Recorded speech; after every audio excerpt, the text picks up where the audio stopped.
Hello दोस्तों, आज की इस वीडियो में हम आपको क्लास 12 का एक ऐसा महत्वपूर्ण उदाहरण, एक ऐसा महत्वपूर्ण डेरिवेशन कराने जा रहे हैं जो आपकी एग्ज़ाम की दृष्टि से बहुत ज़्यादा इम्पॉर्टेंट है और हर साल एग्ज़ाम में 3 नंबर में या दोस्तों 2 नंबर में डायरेक्ट ये पूछ लिया जाता है। तो आज की इस वीडियो में मैं आपको ये पूरा विस्तार से बहुत आसान शब्दों में समझाएंगे। तो चलिए स्टार्ट करते हैं। दोस्तों सबसे पहले हमें क्या करना है, हमें सबसे पहले क्वेश्चन को बहुत अच्छे से पढ़ लेना है कि क्वेश्चन कह क्या रहा है। तो चलिए स्टार्ट करते हैं। तो देखिए क्वेश्चन कह रहा है परिमित लंबाई के ऋजु रेखीय, ध्यान देना दोस्तों, ऋजु रेखीय धारावाही चालक के कारण चुंबकीय क्षेत्र, यानी इसने हमसे कहा है कि एक ऋजु रेखीय यानी कि लंबी रेखा वाला, ऋजु रेखीय यानी कि लंबी रेखा वाला के कारण धारावाही चालक जो है कि केंद्र ओ, यहाँ से हम धारावाही चालक का एक केंद्र हमेशा से याद रखिएगा,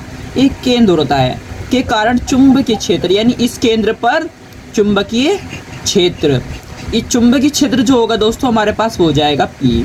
और यहाँ से हम इसकी ये धारा ले लेंगे, ये इसकी हम ले लेंगे दूरी R हो जाएगी, और ये एक D और यहाँ पर ये हो जाएगा CD। ऋजु रेखीय चालक यानी कि एक तार, यहाँ से इसमें दोस्तों हमारे पास एक धारा प्रवाहित हो रही है I।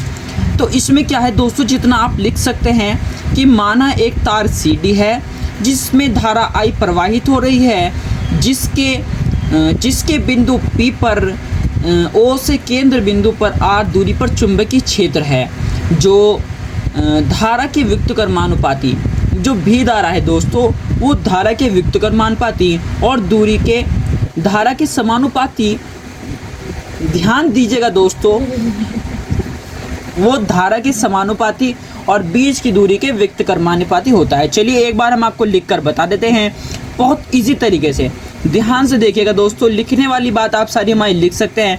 चलिए मैं आपको बता देता हूँ किस प्रकार से आपको लिखना है। सबसे पहले हम यहाँ पर जो हमने यहाँ पर समझा है सिर्फ हम उसको अपने शब्दों में यहाँ से लिख देंगे। माना एक चालक तार, माना एक तार जो है दोस्तों वो CD है, जिसमें धारा I,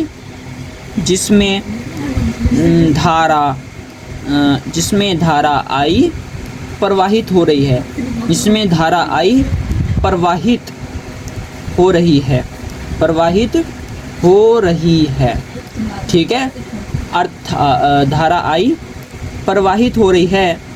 और यहाँ से हम लिख देते हैं जो हमारे पास है कि R दूरी पर, इससे R दूरी पर दोस्तों, इससे R दूरी पर, यहाँ पे है ना, इससे R दूरी पर चुंबकीय क्षेत्र है।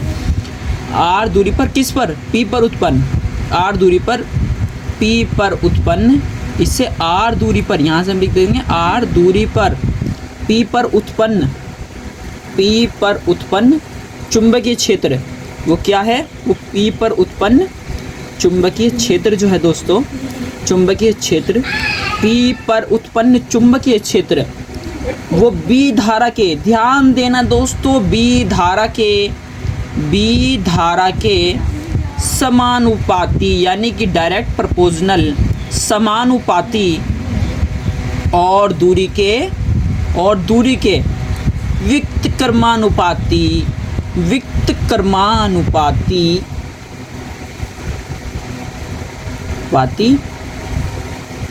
होता है, व्युत्क्रमानुपाती होता है। अब दोस्तों जो चीज़ हमने यहाँ पर लिखी है उसी को हम लिख देते हैं। क्या हमने यहाँ पर लिखा, जो चुंबकीय क्षेत्र है, समीकरण करके हम इसे कर देते हैं, जो चुंबकीय क्षेत्र है वो हमारे पास डायरेक्ट प्रोपोर्शनल है, वो किसके है, धारा के। तो धारा क्या है, इसमें बहने वाली धारा, हमने यहाँ पर लिख रहा है धारा प्रवाहित हो रही है, कौन धारा, I है यहाँ पर धारा, तो हम यहाँ पर डायरेक्ट I लिख देते हैं, B प्रोपोर्शनल I। और दूसरी समीकरण में हम यहाँ पर लिख देंगे दोस्तों, जो B प्रोपोर्शनल है वो बीच की दूरी के जो है व्युत्क्रमानुपाती होता है, B प्रोपोर्शनल I/R। तो दोस्तों इसको हम मान लेते हैं इक्वेशन नंबर फर्स्ट और इसको इक्वेशन नंबर सेकंड। अब क्या करेंगे दोस्तों, यहाँ से हम समीकरण 1 व 2 से पुष्टि कर लेंगे, समीकरण 1 व 2 से, समीकरण 1 व 2 से। तो समीकरण 2 क्या है, B proportional I/R, B direct proportional I/R है। तो प्यारे बच्चों, बी के बाद जो ये प्रोपोर्शनल का साइन है, अनुक्रमानुपाती या व्यक्तिक्रमानुपाती कह लीजिए, जब इसका साइन हटेगा तो यहाँ पर हमेशा याद रखना है कि यहाँ पर लगेगा म्यू नॉट अपॉन 2 पाई। यहाँ पर हम ये लिख देते हैं म्यू नॉट अपॉन 2 पाई, और ये आई आर का आई आर ऐसे ही रहेगा। और इतना करने के बाद दोस्तों आपको इसको डब्बे में पैक कर देना है। जी हाँ दोस्तों, और यहाँ पर ये म्यू नॉट अपॉन 2 पाई एक अनुक्रमानुपाती नियतांक है। ये यहाँ पर एक अनुक्रमानुपाती